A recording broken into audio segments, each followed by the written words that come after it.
आजच्या आपल्या कथेचे नाव आहे दयाळू राजाची एक चूक.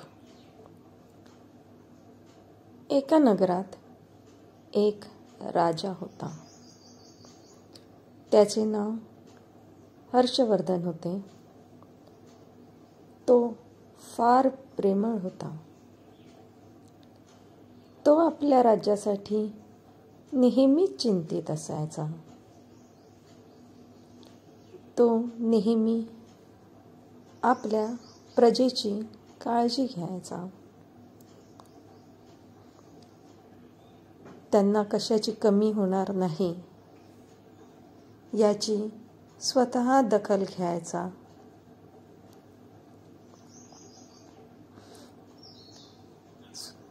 म्हणून तो अधूनमधून आपल्या प्रजेवर लक्ष देण्यासाठी आपल्या राज्यात फिरायला वेश बदलून निघायचा. हिवाळ्याचे दिवस होते. यावर्षी थंडी थोडी जास्तच होती. थंडीची जणू काही लाट आली होती. तरीही तो नेहमीप्रमाणे रात्रीच्या वेळी राज्यात फिरायला निघाला.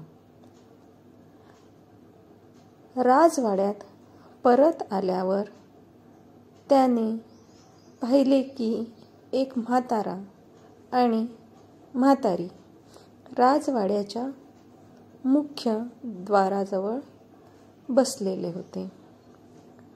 पातळ धोतर आणि कुर्ता घातलेला म्हातारा आणि पातळ घातलेली म्हातारी थंडीने थरथर कापत होते. भुकेनेही त्यांना बेजार केले होते, कारण कालपासून त्यांनी काहीही खाल्ले नव्हते. कडाक्याच्या थंडीत त्यांच्या अंगावर कपडे नसलेल्या त्या म्हाताऱ्याला आणि म्हातारीला पाहून राजा आश्चर्यचकित झाला. त्याला आश्चर्य वाटले की एवढ्या थंडीत म्हातारा आणि म्हातारी इतक्या पातळ कपड्यात आहेत. त्यांना थंडी वाजत नाही का? राजाने त्यांच्या जवळ जाऊन विचारले, बाबा, आपल्याला थंडी जाणवत नाही का? म्हातारा म्हणाला, जाणवते, पण काय करावे? आमच्याकडे उबदार कपडे नाहीत.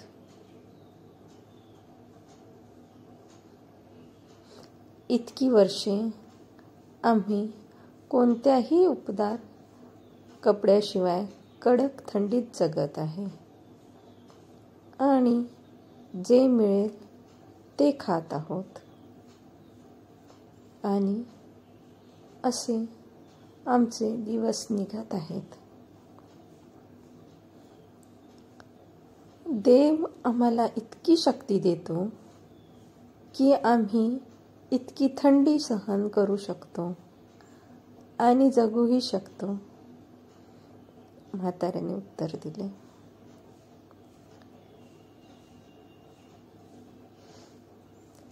राजा खूप दयाळू होता. त्याला म्हाताऱ्याची दया आली. तो म्हाताऱ्याला म्हणाला, आपण इथेच थांबा. मी आज जाऊन आपल्यासाठी गरम कपडे पाठवतो आणि जेवणही पाठवतो. तुम्ही ते पोटभर खा. म्हातारा आणि म्हातारी हे ऐकून खुश झाले. त्यांनी राजाचे अनेक आभार मानले. म्हाताऱ्याला आश्वासन दिल्यानंतर राजा राजवाड्याच्या आत गेला. पण राजवाड्याच्या आत गेल्यावर तो इतर कामात इतका व्यस्त झाला की त्याने म्हाताऱ्याला गरम कपडे पाठवायला विसरला. दुसऱ्या दिवशी सकाळी एक शिपाई आला आणि त्याने राजाला कळविले की एक म्हातारा आणि म्हातारी वाड्याच्या बाहेर मृत अवस्थेत पडलेले आहे. त्यांच्या मृतदेहाशेजारी जमिनीवर एक संदेश लिहिलेला आहे, जो त्याने मृत्यूपूर्वी लिहिला होता.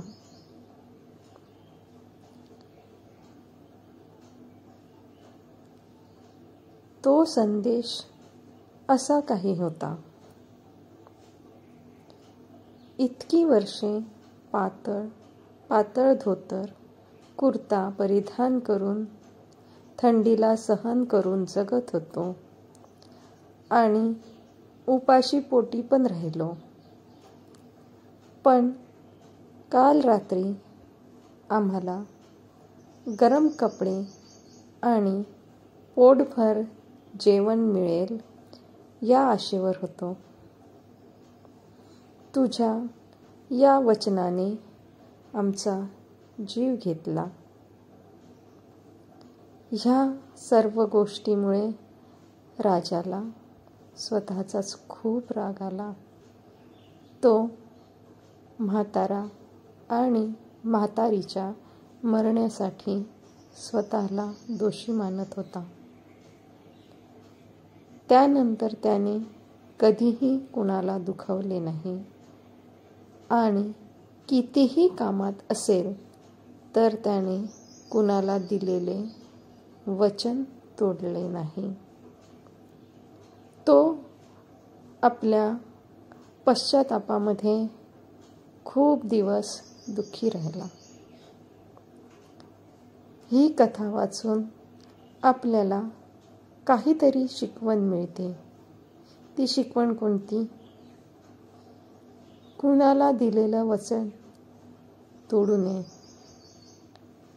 आणि कधीही कुणाकडून अपेक्षा ठेवू नये.